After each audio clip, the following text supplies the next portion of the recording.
গোপাল ভাঁড় সহ এ ধরনের সকল কার্টুন দেখা আমাদের বন্ধ করতে হবে।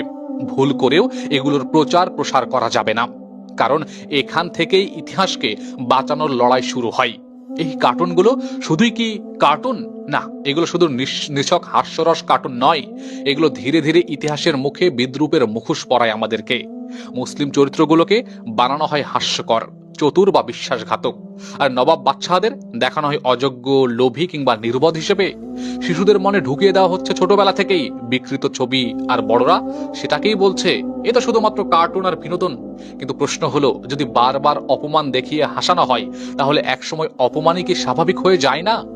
ইতিহাস যখন ব্যঙ্গের খোরাক হয়, তখন সত্য নীরবে কি মারা যায় না? আজ হাসির নামে যা দেখানো হচ্ছে, আগামীকাল সেটাই হবে জনপ্রিয় ইতিহাস, আপনি জানেন। তাই সচেতন হতে হবে আমাদেরকে।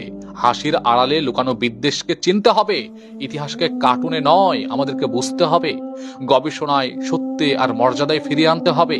কারণ ইতিহাস বাঁচলে পরিচয় বাঁচবে, আর পরিচয় বাঁচা মানে ভবিষ্যৎকে বাঁচানো, আর ভবিষ্যৎ বাঁচানো মানে আবার একটা জাতি নিজের আগের রূপে ফিরে যাওয়া। আপনার কি মনে হয়? একটু দয়া করে কমেন্ট করে জানাবেন। আপনি কি দেখেন গোপাল ভাঁড়?